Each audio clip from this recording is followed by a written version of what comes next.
Ladies and gentlemen, welcome back to this week's episode of the Gym Owners Podcast. I'm your host, Tyler Stone. There's John Fairbanks. How we doing, John? I'm fantastic, Tom. Good. It's just really fantastic to hear. I'm glad you're excited too. I'm pretty excited about it. This week, we want to talk about finding your gym's identity. When you need to establish that. Is it a problem if you don't quite have that figured out yet? What does it mean if you do have it locked in right now? What do you need to prepare for? If you really know what exactly it is you want to do and the role you want to play in your community, and how you can be prepared to pivot, switch, grow, evolve, and all that stuff. So that's what we're going to get into today. Before we get started, make sure you're following the show at the Gym Owners Podcast on Instagram, also at the Gym Owners Podcast, minus the T, on X now. And you can follow me at Tyler F. Stone. That's Tyler EFFIN Stone on Instagram. And John? And you can follow me at jbanksfl. Let's get right into it. John, we were talking yesterday with one of our gym owners that we work with directly. We were on a call with him, and one of the things that came up was just, it's been, 2 years, 2 full years, almost really 3 years kind of in business. I would say growing, I wouldn't say doubling, but nearly that every year as far as like reach, audience, growth, new customers, revenue. The business is growing, and it's growing very quickly in the grand scheme of things. However, gym owner said, it's like, I kind of struggling, kind of figuring out what my identity in this space is here in this area. I think, and your interpretation of it, John, was maybe he was worried that he needed to know, right? That he was supposed to have that figured out right away. Well, yeah, and he was grappling with this idea, which is, I thought I was one thing, but what I'm discovering is that I might also be these other things. And so he was what he was doing is we all do it at some point, which is we actually start to pigeonhole ourselves like onto a particular track or a niche. And that's kind of where I'm like, let's pump the brakes. Let's talk about this kind of overall larger conception. My favorite thing to do, which is let's pull you up to a 30,000 foot level and let's look at this thing as a whole. Why are you feeling this way? And then we kind of went from there. So we went over a few points that we had we talked before the show. Jesus, word salad here. We talked before the show about some of these examples that we've gone through with gym owners we've known, gym owners we work with, friends we've had that own gyms over the years, and our own personal experience. And one of the things that I think, at least the gyms that we work with a lot, have something in common is that overall mission, niche, if you will, that all kind of evolves over time, and it's absolutely okay. I think that that's also part of, if your business is turning a passion into a profession, that's what got you into coaching and gym ownership. Your passion is just like, how do I put this? It's just energy. It's just heat. Right? Where it gets applied and what you're going to burn down with this and what you're going to, what's going to fuel that fire and what you're going to use, that is all going to change as time goes on. And I think you need to make sure that you allow it to grow and evolve, because let's be honest, if you're a 24-year-old pretty female personal trainer and you're coaching, essentially, let's just go at that age, you could probably coach any age of men, first off. And most any age of women. But then what happens is, if you're a 50-year-old trainer at that point, do you think all those 20-year-olds are going to be super pumped up about you for sports performance and all of this stuff? As you grow and you age, your interest is going to change. Your position in your community is going to change. The people in your social circles are going to change. And ideally, your network should evolve, right? My network had better be very fucking different professionally right now than it was when I was 22. I would hope so. If it's not, I've made some big mistakes, right? And I think that that's important as you're going to get into a gym. This is why we view gym ownership as a starting line. Day one, open house, that is the start. That is not the day where you get to applaud yourself for graduating and becoming a gym owner, because that is not anything. And much like graduating college is not some tremendous achievement, now you better go deliver some value and get a fucking job and start making an actual career, or else all that stuff that we did up to this point was kind of for nothing. So when you get into starting your gym, it is going to be whatever it is at that moment. I think there's a lot of people out there that see these very what's the word? Corporate, commercial branded, like well-known national brands, chains, etc., that are just very, very, very specific, and think that that's the way to go. And that'd be great, John. I don't even, if I want to open a cycling gym, that'd be super. How am I going to stand out amongst the rest of the other ones when I don't have the brand visibility, right? So if I think I need to niche down, maybe if that truly is my specialty. But the reason a lot of these big corporate structures come down with that type of business model is actually just because it's easy. There's not a lot of fire or passion involved in those businesses if it's a franchise. Oftentimes, that's just the easiest thing to plug and play, which means those businesses are very much boxed in to the things that they can do and what they can grow and evolve into over the course of a 10, 15, 20-year run as a gym that's being opened. So if you're going to open up and you just want to become, I'm a coach, I like to scale up, like, well, what is it that you're doing? What are you coaching? How can I do more of it? Who do you have? Always start this with people first, right? Who am I coaching? Perfect. Let's get more of them in. And it's going to probably need to be built around that unless you got tons of deep pockets. And if you're a personal trainer, this is the exact same model as well, where it is you start with what your interest is, just like you said. If you're not interested in helping the elderly, and we've called it out before, listen, there's a massive market and opportunity. If you're a personal trainer coming into the scene, you've been here for a while, you have the opportunity to kind of forecast and think into the future.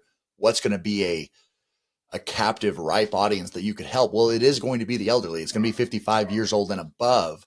But if you if you hate standing in line with the olds and that bothers you, I highly don't recommend you just making a business decision, which is this is what's good for business, but you kind of secretly loathe those humans as they walk in and they smell like old. Like you're going to need to like there. And so as a personal trainer, you start with what you like to think about, what you like to talk about, and then be able to solve that problem. But there's always that it's that double-edged sword where it is your interest may be steroids and powerlifting and whiskey and cigars. Okay, if you're going to niche like that and going to niche down that far, you better have a big market of a bunch of fucking people that look like you and I that you're somehow going to now make money that's worth and that's worth the time and the effort to niche down that specific.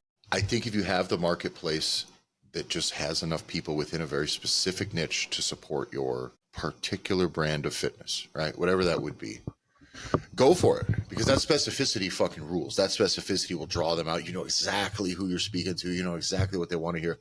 Wonderful. There's just not a ton of markets, I think, that are like that. You know what I mean?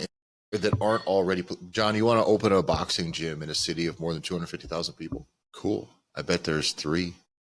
I bet they got guys that have been 20, 30-year guys that are not, you know what I'm saying? It's just, what do you have that they don't? Now you're just another spot, right? And so I think that still is, again, I'm not here to shit on anybody's dreams, but every gym you're going to start based on what you have, and it's going to change. For example, the MMA gym here that I work with in town started just out of somebody's garage, you know? Forward, just doing jujitsu, figuring it out, making sure we can get the business structure to start coaching. So we have black belts to be under, and there's all this other stuff. And then it's, well, we want to do some jujitsu, and then it becomes some MMA. And well, we got some people that want to box, and we got a little bit of striking experience. So the coach just does. So by the time it was opened up, it was kickboxing, jujitsu, MMA, youth programs, youth kickboxing, and youth jujitsu. And at this time now, there's no more youth kickboxing. Just decided it wasn't worth it. Didn't really like coaching it. Not a lot of kids showing up. And 2, definitely didn't like boxing. Why? It's not because he doesn't like boxing. It's because boxers traditionally are the fucking worst goddamn paying people in the fucking world, dude. It's like these people show up, they're late, they all try to tell you they can't put their card on file and get a recurring thing. They all want to pay cash, and then they're going to wait. They're not going to show up for 6 more weeks, and you're not getting recurring revenue. And then they'll come back in, and then they'll maybe pay for one drop. It's a fucking nightmare dealing with boxers. None of them really wanted to get good at boxing. They don't want to get better at boxing. They wanted to come in and be good at boxing. So it was a nightmare when you're trying to run a gym for like normal people to come in and make progress and progress towards a thing with respect for the martial art. So after probably like a year and a half, it was like, no. So the owner was coaching. He's like, I fucking hate this hour every day. I hate this hour. And we start doing the math. I was like, if 5 of these people are showing up regularly, it's a different 5. Usually, other than a couple of them, the other couple are on the unlimited memberships. They're already going to be staying. That doesn't cost you any money. You delete this, it saves you 3 hours a week of work and all of your headaches and all your most pain in the ass clients who are never going to be or do anything either. Like absolutely just a total net loss on that hour. So analyze it. I was like, oh, what a breath of fresh air. Every time a gym owner makes that decision, whether it's to expand into something else or to close off some part of the business that they thought they'd always be attached to, every time we've been with a gym owner when they do that, they know right away that they should have done it so long ago. But there is a peace that comes when they've made the decision, much like when you fire a pain in the ass client who's been just a thorn in your ass for a year. And you finally go, no, I'm going to tell them today. And as soon as you come to the realization that I am going to pull the plug on this situation, you go, oh, there's a massive, not even of like then having the conversation, there's no burden of that at all. It's when you have decided, you've realized that it's not worth it and hasn't been worth it for so long. Boy, does that change everything. So as a gym owner, like be fucking cool. If the thing you're doing, you're not liking it, either put someone who likes it in your situation. If it's about coaching and the people you're around, maybe you just need to get rid of some of those hours. That's a big one too for a lot of people. If there's a program you don't particularly like, you need to offload that to preserve your buffer against burnout and make sure that your business doesn't turn into something that you hate. Or fucking cut it loose. Go turn this thing into the thing you want it to be, because it is yours. It still is yours. It doesn't belong to your clients. It belongs to you. Now, the one thing that we've been talking about right now is we're talking about like your interests, the things that you like. There is the next step. So you want to start there, but I would always encourage you not to stay there, because for me, it is, if you are that dialed in and you put out a product, you build a gym, you're a type of coach that coaches a certain way, that provides that product to the market, to your local community, and it's well received and you're having success, you stay right there. Now, if you're one of our one-on-one clients, we would encourage you to, I give like fishing analogies, which is, I would like to see you not just keep fishing with the same bait and the same pole, but get some other poles going and just cast those lines out there and let them sit for a little bit and just see what happens. Because this is making sure we're foolproofing what you do to anticipate what we talk about all the time, which is that lifetime journey, fitness journey that every human on earth is going to go through anyway. So if you have some things that are maybe a little bit before your thing, or what you anticipate people liking to do after they do your thing, you can kind of foolproof it. But the most important thing that I want to see you do next is I want you to listen to how your market is responding to what you're doing. Because this is oftentimes whenever I'm working with a new personal trainer and they're trying to figure out, well, who are my people? Because we don't want you to be like, I'm for everybody, because it means you're for nobody. And so you want to test out kind of niching down just a little bit and being able to get a better understanding of who are the types of people you want to do business with. But what you will start to realize very quickly is that the market, or eligible people that are looking to actually work with a personal trainer, you will start to identify themes. And what the theme is what are the types of people that want to do business with me? And that actually will start to drive identity a little bit. And going back to our client we were talking about this week, he goes, I don't know if because he started it just being like, really just like a kid's gym, really fun activities that were great for much younger athletes, under 16 and older than 8, right? And that was kind of where he was. And then he realized that because of the connections he had in the community, he was getting more and more elite captain level type people, athletes and families that wanted their kid to get a little bit faster, jump a little bit higher, get better at a particular sport. And then the next thing he realized, he started getting families. And he goes, well, am I a family gym now? And that was what started, but he's asking the right questions, because it's not he doesn't have the hubris to think, oh, I am this thing, so I'm putting all my money on black and I'm going for broke on this one thing. He started to realize some themes that were coming from the people who were coming to him. And then he was starting to identify and question, what does this mean when it comes to my identity and what I'm doing with clients? And I think the solution really is, if before you're sure, is ask a pretty penny for the things that you do and do the things that people pay you to do. Like first you're like, sweet, families start coming out of the woodwork. Make sure the money's good. Don't ever, you know what I mean? If you want to be opening anytime we talk about a gym doing more, a new program, opening the doors to more effort, more time on the schedule, a whole nother thing, another system, another class, another pathway for clients to go through, our red flags start going up, right? Because we start getting worried. You're just going to spread yourself thin. Is this your version of every CrossFit gym does a weightlifting club now? And you're like, fucking, I would say about 5% of those exist 2 years after, you know what I mean? And are attended. So like a lot of these ideas are short-lived, not really invested in the execution. So I don't want to take a little bit of interest from somebody and go, let's make this my business. Anytime someone comes in with something that's new outside the box, you make sure that it's going to fucking pay. All right, cool. If I'm going to do this, yeah. Okay, so here's what we do. Make sure it's just worth it for you to do at all, like financially worth it. Because then you're going to do a good job and you're actually giving that thing a chance to succeed more than if you would go, okay, well, if I just start this extra hour 2 or 3 times a week, and then I hope I can get more family, like none of that shit is going to work for you in the long run. So I think starting with it being financially worth it for you will at least give it your water in the plants, right? It's got hope. There may not be enough sunlight here over the long term for this thing to fucking stay alive, but at the very least, it's got a chance here, and you're not wasting your time to do it. But also, you can still do both things. Mm-hmm. You know what I mean? You can just do many things, and if there's one of those things that you don't want to do, then that's a perfect opportunity for you to develop staff and because one thing that I hate what gym owners do is they get coaches and they're coaches that just coach, but what do they coach? Nah, they don't really coach. They don't know what they coach, right? They don't have, the coach needs an identity, in my opinion, more than the fucking gym. A gym can do 100 different things if you got 100 different coaches with 100 different identities. Right. Does that make sense? Right? In any gym, you can have a big, thick-necked motherfucker teaching powerlifting.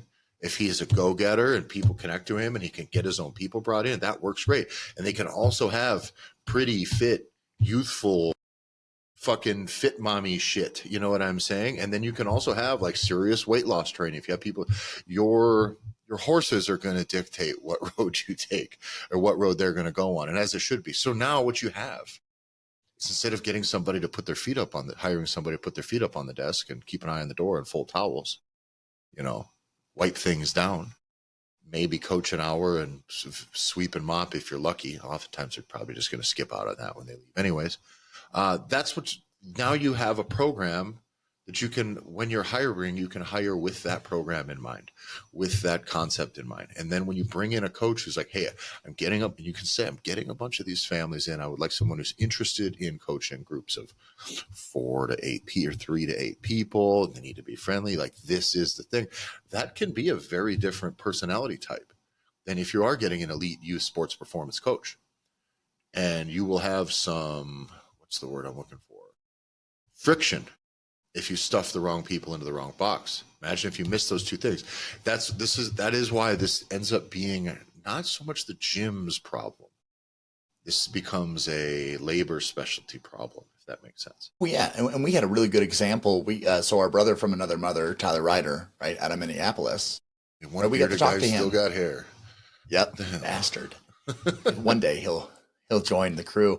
But it was good being able to talk with him and getting to go visit him when we did, because it was, Tyler looks like us, right? Acts like us, a big, thick motherfucker that runs powerlifting and is going to do whiskey and powerlifting and hardcore shit. But over the period of him having his gym, he had obviously a little cardio bunny that was one of his coaches who wanted to do spin classes. Him started as a CrossFit gym. It's been rebranded probably 4 times in a 15-year run, right? Mm-hmm. But every time it's been an improvement. It hasn't completely abandoned their base. It was started as CrossFit, and then they had a coach that was really a very qualified kettlebell instructor, someone who's very qualified in some just general personal training. And then they said that same coach, like, well, I could do spin classes. So they, fuck it. There's a lot of hours in here. And at that point, by the way the gym model was, if you're doing group classes only, there's a lot of hours where your gym's empty. or half your gym's empty, right? So it's not a big deal to have one entire wall set up for spin if you have a small other thing going on the other side of the gym. It was a economical use of the space, and it actually worked quite well. About the time It I did it met for them was when they years. were selling them all off was the day I went Right. there. But again, it's not a net loss, and I don't think it didn't hurt the brand at all. You know, by the way, it got bodies into your gym so that then when you've attracted enough people by just being whatever it is that you are, being interested in fitness and doing the things, then when you say we're going to de-affiliate, we're not going to offer CrossFit classes anymore, we're going to stick to like the strength stuff that we do here. Yes, you're going to lose some people, but like you had people that were your people. They were your people. They were not CrossFit's people. And I think that's why I am always an advocate of your brand over any corporate brand. If you're going to be a franchise gym, fine, but you are you in your community. So don't ever put global first. Don't ever put national first. We never once, when I opened my CrossFit affiliate, we never once entertained the idea that CrossFit was going to dictate what we were and weren't. Not a fucking chance from CrossFit HQ, because they were right on that line of pushing way, way, way too much of the, we'll get into this in next week's episode, but pushing way too much of the competitive side and all. And their marketing was great though, right? They were all over the place. The games. So it looked like a thing that got people fit and jacked. So that was enticing, but it was almost too extreme. And then the training methodology, the way it was executed in so many gyms, was some of the dumbest shit I've ever seen in my life. From a training methodology that I believe is one of the best forms of just general exercise for somebody to do instead of just walking, instead of just a person not knowing what to do and kind of maybe lifting. It's like, no, you're going to lift weights, heavy weights. You're going to also do some bodybuilding. You're going to do some sprint stuff. You're going to do some long term. If truly we're doing constant variations of actual functional movement, not these bastardized interpretations of it that have been gone on the ground ever since then. But like that fundamentally is a great business model for a gym who can develop their own identity, and coaches can develop their own identity within that. That was all there.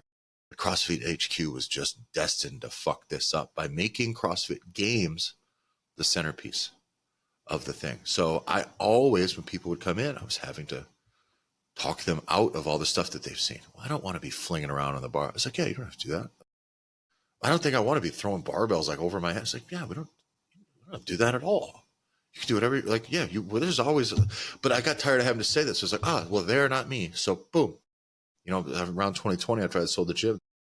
That's when they did. They dropped it. But we built in the beginning our logo, our name, everything was positioned to go from blank CrossFit to blank fitness. That was it. That was done from the absolute origins, giving us the room, right? If I was just Aberdeen CrossFit, God, that's a tough spot to be. You know what I mean? And so we built our thing around what we do. Okay, so people knew it was us. Our branding was us. None of my branding was about CrossFit. It was not corporate HQ jock riding. There was none of that stuff. And when you do that, you can pivot and you can expand and you can grow. And the expectations is the expectation is there for this. You do not let some other entity keep you in that box. And for Tyler's spot, that went on, and then it became power and then performance. So he has sports performance, but you can do that when you have the legitimacy of real strength coming out of your gym for a while now, right? Does this youth elite level sports performance that he's doing, does that work when he's CrossFit 1080? It's tough. It was tough for me as a CrossFit affiliate owner having high school students, because they're coaches who didn't know me, because we were new. They didn't know of us or what we actually did. And they were like, I don't want my fucking athletes coming and doing CrossFit all summer. I was like, yeah, no shit. I would. They shouldn't be doing CrossFit classes either. You know what I mean? But they should be lifting some weights. They should be getting in better shape. We should be working on mobility and strength training and all this other stuff, which is what I'm going to do with them. I'm not stuffing these fucking kids in my classes. What are you, fucking stupid? You know what I mean? But that is an uphill battle then when you are somebody else's brand until you've built your identity within your thing. And that would not have been available to Tyler had he not evolved into the thing that they've evolved into. So where you're standing is where all of your opportunities are, right? You want different opportunity? You better find a different spot to stand. That's all it really goes, is you are standing right here on this rock, on this fucking pond, and where you can step is where you can step. You can't get over there because you're not within one fucking step of there. So just, these are the decisions you got. Go. And wherever you're at some point, You may find there's more opportunity there, opportunities you never would have considered. But until then, I don't know. What's there? What are you going to do? What do you want to do? What can you do? What do people want you to do? Take that one step, and in 5 years, 10 years, there will be just a world of opportunities out there that you'd never consider. Now, let's talk about how to not do this, because we have some pretty good examples over the years of gyms and gym owners that have been introduced to a new place to stand. And let's use how could a writer have done this poorly is that when he gets the new coach that feels passionate about the spinning classes, if he had done it wrong, he would have become a spinning gym. He would have taken this singular idea and then would have abandoned everything and then made his gym a spinning gym. He didn't do that. Hence, this is why he is one of the positive stories of telling it. But there are gyms that they come up with a new idea or a new class. They want to test out a new theory to throw out into the market. And then they become that. That's all they are. There was a gym that we've worked with, Tyler, that really wanted to work on the functional side, but almost not lift like any weights. And they really loved, like Asian theming. And so they wanted the Asian theme concept, not really like doing really, really functional concepts that for instead of using barbells and stuff like that. And then they just decided that, well, I think we're going to like rename the gym after this class. And it's like, wait, what? Why would you do that? That seems insane, right? Don't do that. We highly recommended not for that person to do that. Please. But he's not the only, but they're not the only story. No. So there's two sides to this. One, you cannot move everything into this box. Because that is an act of, I want these to be, anytime you're going to find your way into a new territory identity-wise, is that needs to be a step that you take towards it, okay? It cannot be done as a way of abandoning your current identity, your old identity completely. If you're doing it to flee your current identity, then or just because you're tired of, or it just doesn't work, like, it's never a good sign. Okay. If you're just all up, now we're this. It's like, okay, well, I feel like there's a difference between growth and evolution and just frantic panic, just jumping in, fucking falling on your face. Okay. Now on the other side of that is you have to actually try. When you do try to take some of these steps, you have to step out and be confident when you step into things, which means one of the ways that I think a lot of these evolutionary steps in a gym's identity that they take, when they fail, very often it's because these gyms are not actually trying to market any of this either. They're not actually about it. So it's the same. Listen, every one of these things we're talking about, it really is like a new program or a new marketing strategy or a new pathway with your gym. I mean, if it's a full fucking rebrand, whatever. But what we're talking about really is these are small steps, right? But so many of these fall on their face because these people don't actually put any effort into marketing it. They don't actually try. I made one post for my youth program, and I guess we're just not going to be a youth coaching thing. Well, you fucking waited till 6 days before your summer thing was up, and now you did a CrossFit Kids program, and you made one post, and you got no interest, and so I guess we're not one. Well, no, you didn't even try to be one. You know what I'm saying? It's like going and just fucking. I don't even. The analogy's not going to do it well. Okay, I was going to try to come up with some other shit, but it's just not that non-effort. Now, what you've done is you've reached out, you've gotten feedback, essentially. You've gone out into the world. You've gotten, quote, feedback from the community that this isn't interested, and then you're going to never try that again, or that's the best effort you're going to give on anything. Well, you're going to get that kind of feedback for everything that you do, if that's the type of effort you put into it. That's one of the biggest ones, is actually trying to be about it. And now the gym owner we were talking to, the nice thing is each of these steps has been deliberate. Each of these steps, there are opportunities that he has actually been seeking out, because we sit on the stones in the pond with which we are standing. Okay. And we go, what opportunities do we have to reach a little more people in your community? More people that have, in his case, right, 6 or 8 to 18, right? How do we do this? Okay. In this business, our current opportunities are youth sports performance, maybe some strength training stuff or some sports specific stuff. It's also camps and partnerships involved in sports leagues, specific teams, competitive teams, traveling teams. That's kind of like our current thing. We're bouncing back and forth, networking. That's the pocket that we're settling into, right? As far as our current efforts. And then we go, well, where are more of these kids? And let's give away the candy on this one. Okay, John, because I don't want you okay. guys we're going to give this away. And if one of you cunts comes out here and makes this into a gym launch thing where they ruin it, because this is one of those things is like, it's a very good idea depending on the area that you're in. If you coach kids or have the opportunity to do a fitness or exercise activity with children. John, we had him go and find the homeschool Facebook groups, parents of homeschool kids Facebook groups in his area. John, you know this as well as I do. I homeschooled a child in a foreign country. So there was no fucking getting together. It's the one meme when you homeschool kids. You're like, man, just some activities. Not even for socializing with other kids necessarily. It's just like, we need some shit to do. Because if there's one thing you know about homeschooling your kids, 80% of the hours spent to teach your kid at school is absolutely wasted by telling them to sit down, shut up, stand in line, fuck off, get in, get out of the building, and dealing with all the bullshit of all the other students. There's not a single thing that your kid accomplishes school-wise, learning and education-wise in a week of school, 40 hours, that cannot be done in 3 or 4 at home. So what you have is kids that are smart, that are learned, that are done, that focused, that did their work, and now they're done, and now they got time to do stuff, but they don't have anything to fucking do. And physical activity, moving around, is the one thing that's harder to get at home. So this is this sneaky little opportunity, and don't you dare be a bastard about this, okay?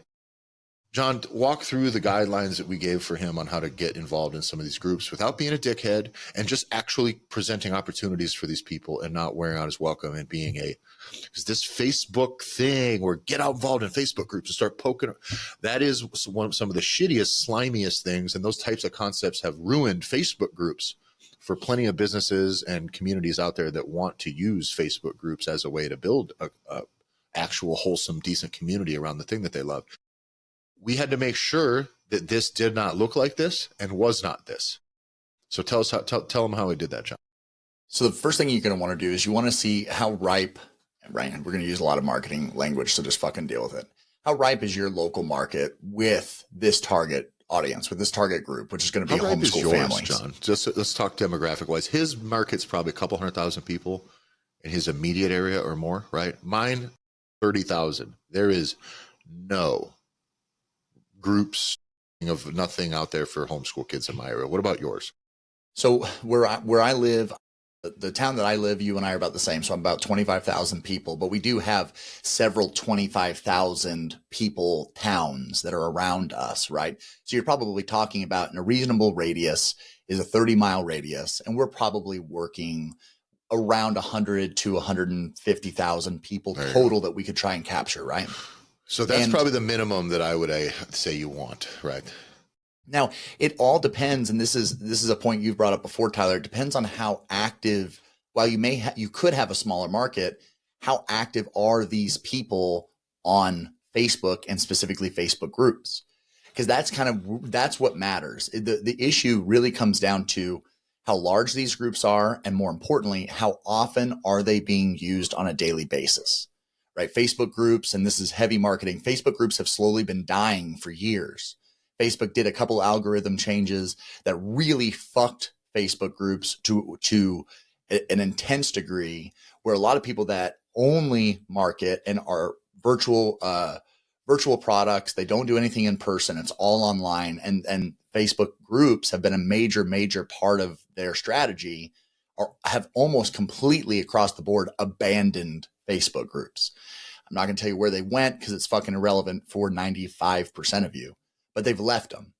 But while that has happened, and while Facebook groups have been completely deneutered, even in my area, Facebook groups in homeschool families. So we have really active community groups as a whole, and we have a very active homeschooling population that's here that still uses Facebook groups very heavily. I'm talking posting 30 times a day. Yeah. Right. Questions that are coming from anonymous questions, people that are asking questions, providing options, whatever it is. They're not salesy. So they're highly regulated. So this is why those continue to live well. They have admins that are very active, and people that care about keeping these places from becoming the absolute shit show that Facebook groups have turned into in the last decade.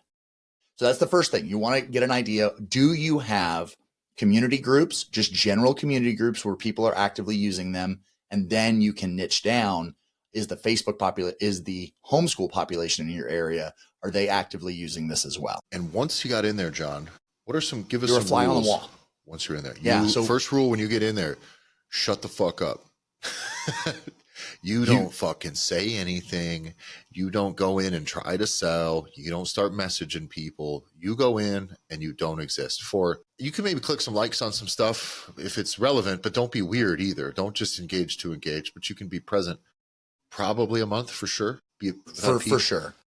I would love to see you go at least a month to 2 months where you're just watching and observing the old real clickbaity type fucking gym launch bullshit, and even just marketing when you're going to like sleazily slide into people's DMs, right? These are tactics that are so old. These are so old now. You start recognizing the names of the people and you go out and make friend requests. You do that. And then the other thing that used to always be taught, you got to provide value. You can't make an ask unless you're providing value. Listen, unless you're actively homeschooling a family, you don't belong. You have children. You have no fucking value to provide. You don't get to participate. And that's why eliminate that. You're not looking to provide value. You are literally asking, will you allow me to be in the group? And most of the time they will be. They'll just say, where do you live? Do you live here? And that's also why the strategy needs to work, because this works because you have a brick and mortar. Yeah, these are the people. Yeah, if you don't, you're in. Yeah. If you don't, they're going to sniff you out right away. You also can't be reaching outside of your area if you're trying to do like online shit. That's slimy, and they'll sniff that out right away. Yeah, and so because you live there, and these are the people that you are going to have the potential to do business with, but you actually are going to go to the grocery store with them.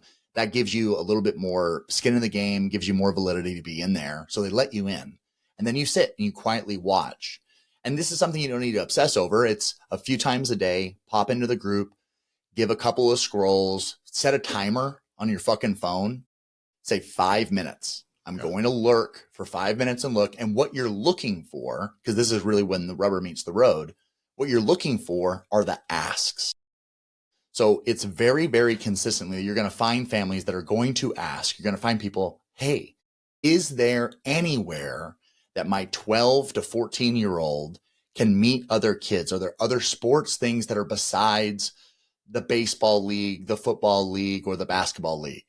And whether it's these places are for not just sport. This is for community events, outdoor stuff, resources. This becomes a community hub for parents of kids who aren't getting all this information through school.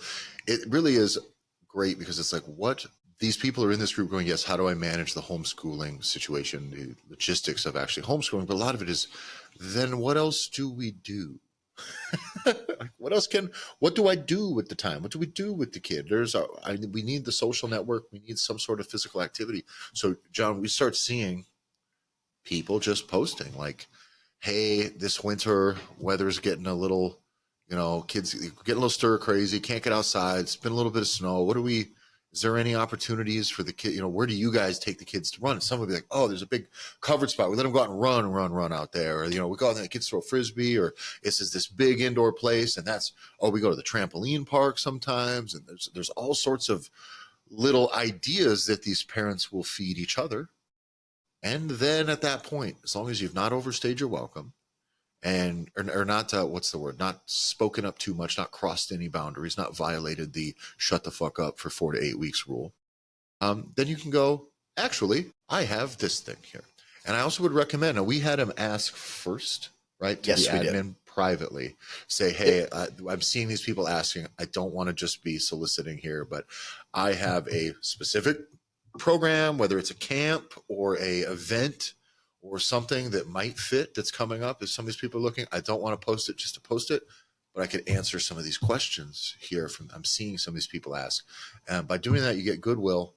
You're also in the trust circle of the admins, which means like you're not going to get flagged. Nobody's going to think it's super slimy because you're not just going, everybody look at me. I'm the one person here who's not homeschooling their kids. I'm just here to sell you shit.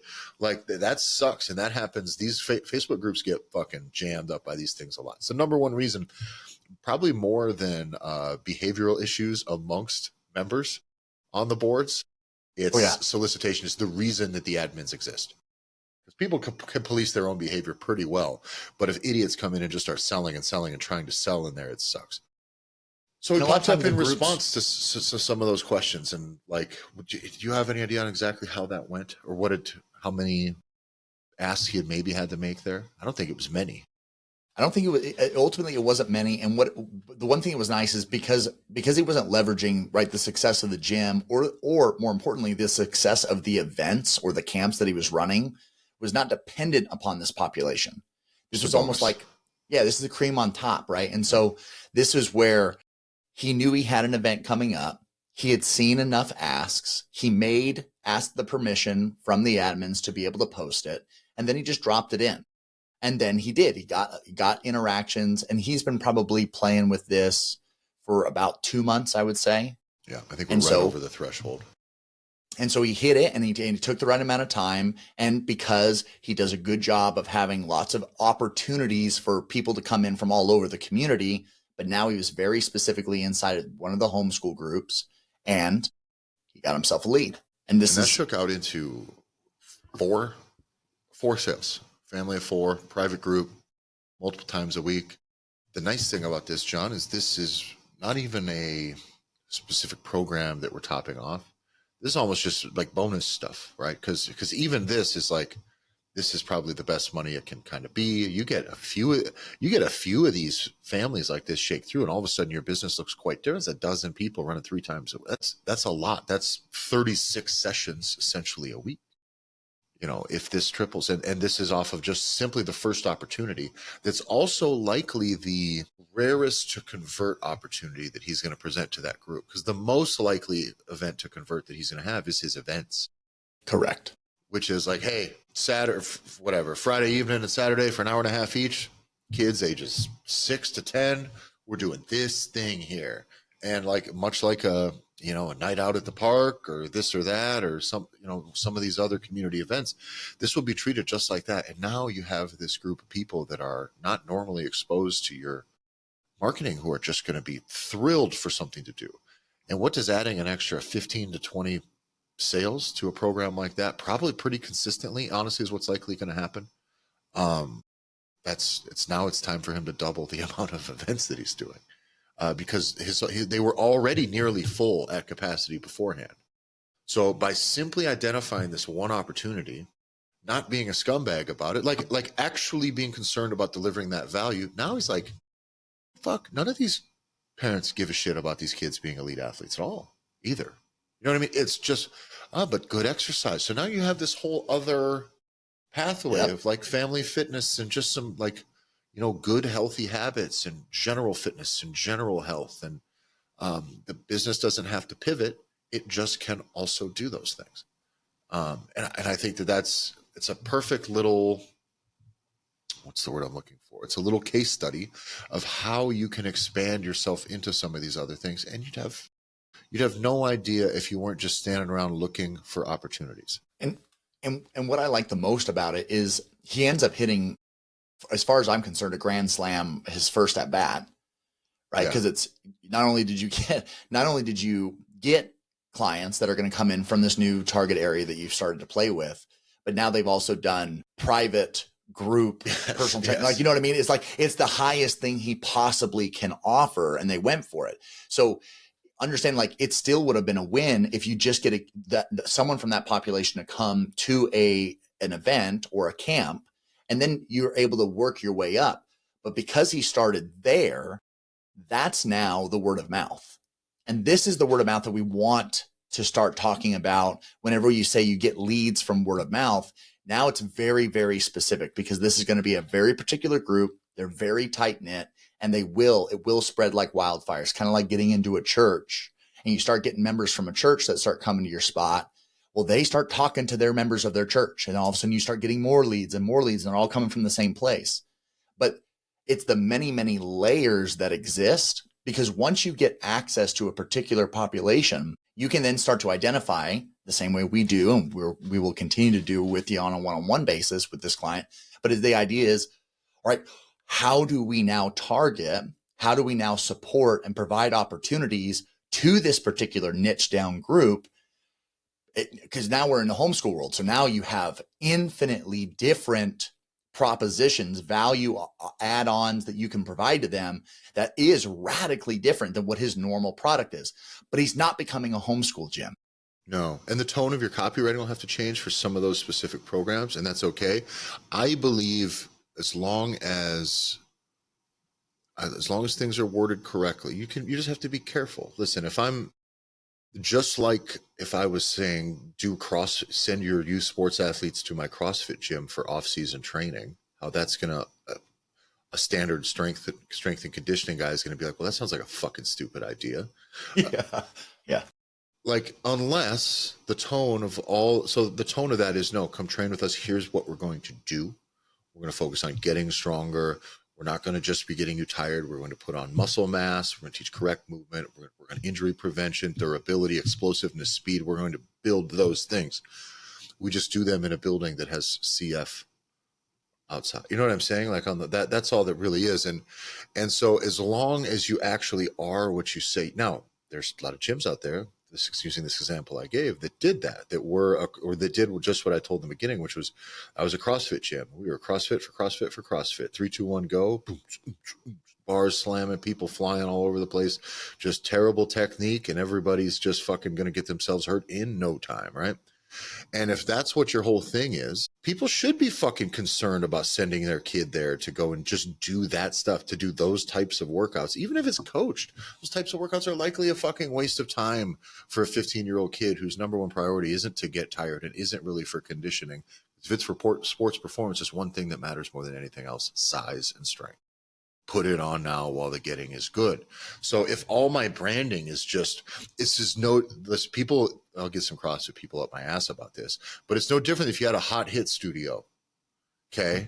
And you're trying to sell fucking high school students on, come do our youth hot hit. It's like, what the fuck are you talking about? You'd have a lot of brand aversion to build your way over before you're going to be able to talk like this, to convince somebody to do this. Now, in this gym's case that we're talking about, I think everything lines up. We have a lot of terms in a lot of his programs and a lot of his stuff that's elite: sports performance, power, speed, get to the next level. Like that's the language, right? That is the language that you want if you have a kid who's kind of on the bubble of going Division I and really needs somebody to take them further. They need to work on the real fucking deal. Does your homeschool people give a shit about that? No. So just make sure some of the stuff you're talking about is fitness for the family. And because a lot of this is siloed off into this private Facebook group, it doesn't necessarily have to jam up your entire brand either. And you can just say, we also have this. Because sometimes you're going to get people who's like, my kid's not really interested in being a thing, but I'd like him to get a little bit of activity. Perfect.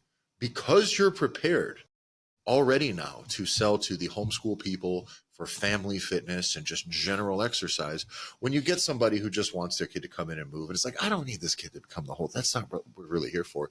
You're like, oh, perfect. Actually, we blah, blah, blah, blah, blah, blah, blah, right? You explain all these other things you do, and they're going to feel, oh, good. Because I thought you were just going to make him run sprints and shit up and down and make him jump. Like, we don't give a fuck about that at all. I just like him to get some exercise. So having these things is almost disarming, right?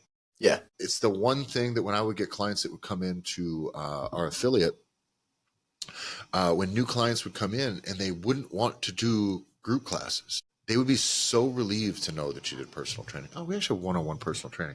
Oh, thank God. Because they're like, this is a small town. The stuff that I see about CrossFit just looks so, you know what I mean? And you're like, yeah. Probably. If you don't like that, it's definitely not going to be for you. Yeah, just me and you. We'll just work on what you want to do. And that, you know what I mean? It's very disarming. People like that when they go, I really don't know about this. Oh, we'll just do whatever it is you want. It's a have it your way vibe, And I think that there's nothing wrong with opening up the potential to finding your ways to new things. Also, because when you're going to hire people, you're going to have somebody that has hopefully some skills and hopefully some interests that you don't have. And that can open the door towards tons of new opportunities for your gym as well. And the one thing that's built into the strategy, and this is important to call out so you don't, you're going to be, if this is new, and say this is a new population, say you're going to take this, you're going to go step for step of what we just described. You may feel intimidated that you don't know how to talk to this group. We're telling you, you need to be careful with how you word it. Well, fuck, now I'm worried. I'm worried I'm going to say the wrong thing. Understand that the strategy is built in. This is why you are a fly on the wall, because the reason why that's important is you start to pay, you're doing research. This is why I recommend setting for 5 minutes a couple times a day to scroll through and look, because what this allows you to see is what are the words that the people are using that are looking for something. And then more importantly, who are the groups that are already serving this population that are being actively talked about? Because this allows you to see, the local museum is going to do a homeschool day. They're going to do a homeschool day once a month. Homeschool families get in free, right? We're going to see that and be like, oh, okay. And then you actually can go over to their thing and you can go look at the museum's page for my example, right? You go over there and you see, oh, they're literally advertising this. So how are they talking about it? What's the words? What are the comments from people that are excited that the day is coming up? What are they saying? How are they talking about it? This now should be giving you more confidence in how do people resonate with it? How is it being presented? And now you're getting a masterclass at the highest order, because you don't need to go to ChatGPT and have it try and do something. You don't have to try and just keep testing and figuring out what works. Just find what is working.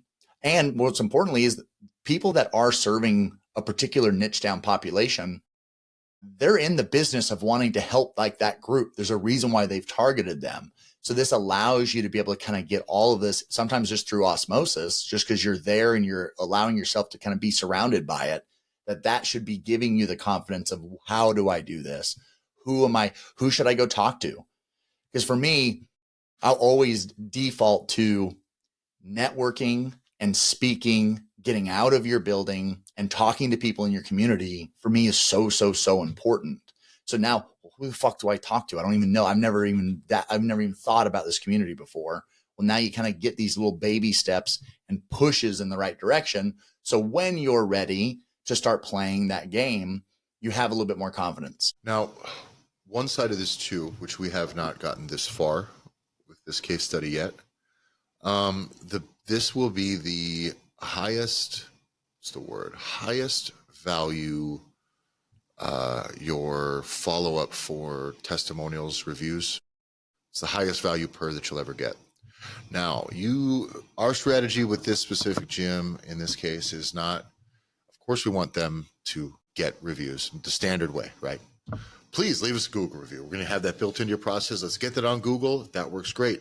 They continue and they come back. We'd want to also maybe get what we call kind of like a level 2 testimonial, which is like about their specific needs about homeschooling the kid. You just have a conversation. You send via email to say, I'd really like to get this. And the other thing is to just make an ask. You give these people a good experience.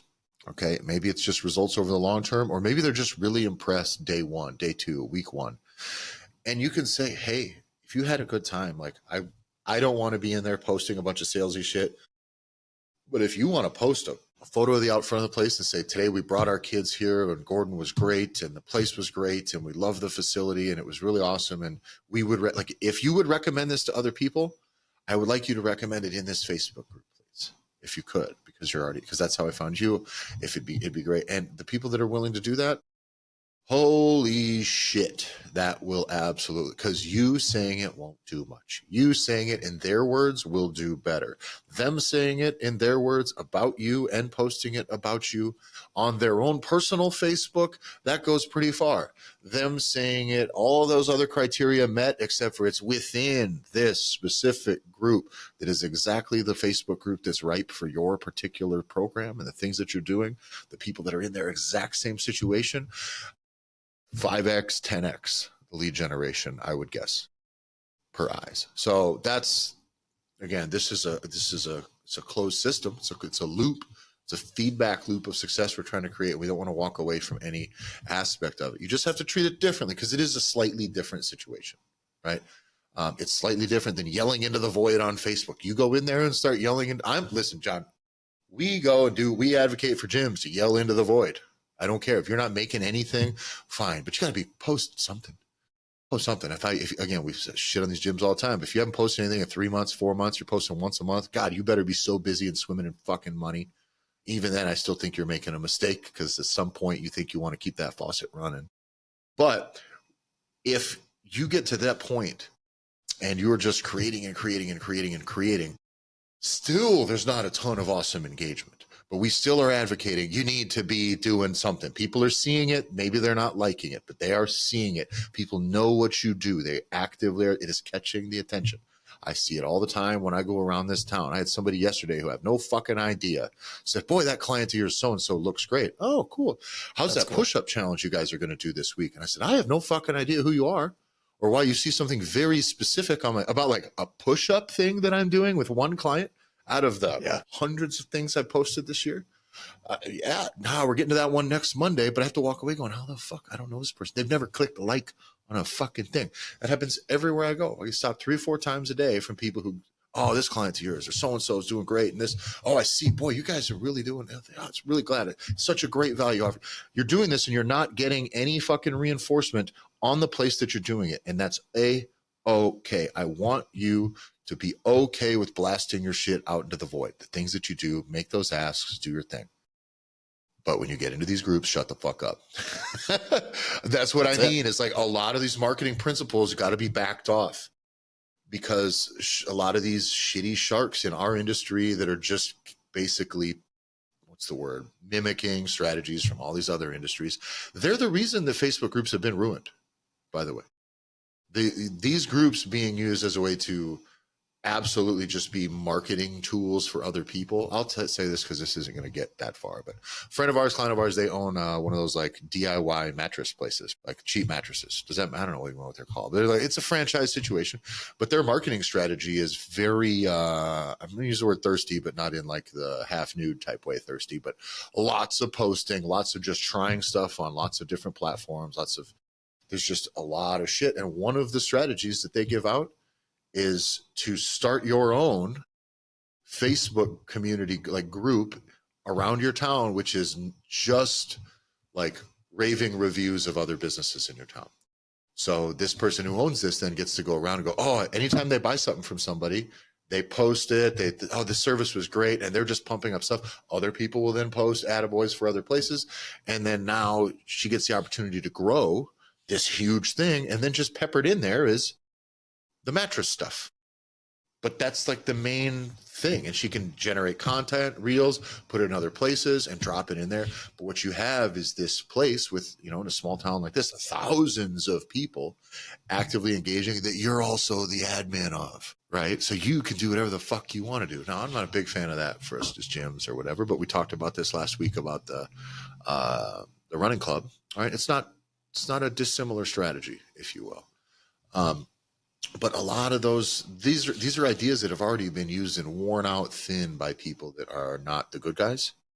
So know that people's guard is up when you go in there. John, our Facebook group here, the amount of people we decline every week because they're just bots or solicitors or salespeople that can't answer 3 questions, like, you own a gym?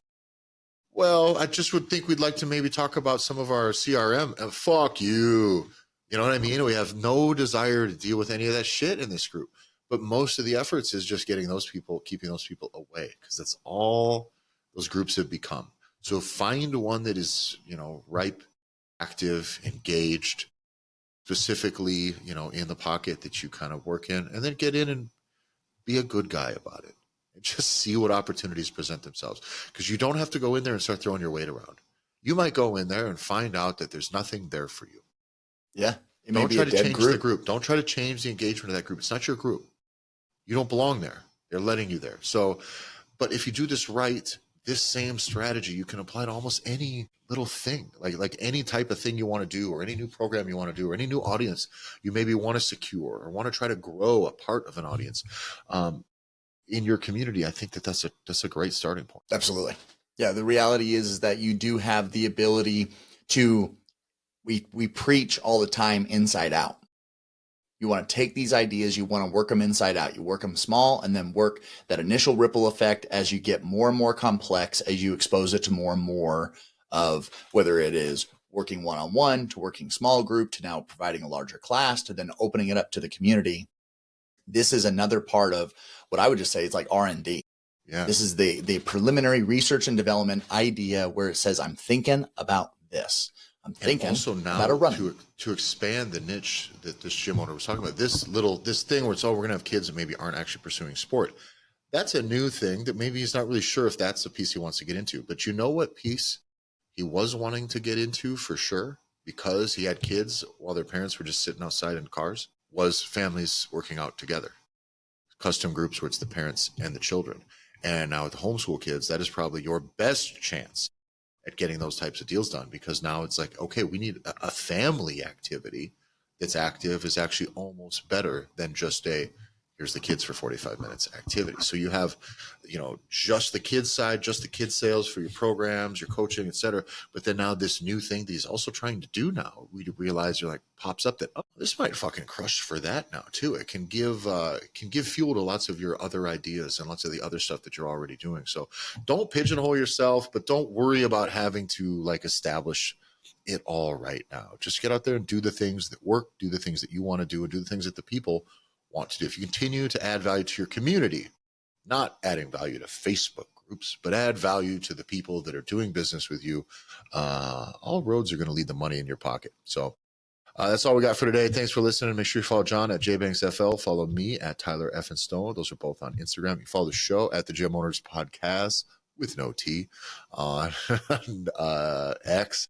We're gonna make the switch to call it X. It's just gonna be called X. You still tweet on X, but we're gonna call it X. And then follow the Gym Owners Podcast with the T, High T on Instagram. All right, thanks a lot for listening, everybody. We'll see you next week.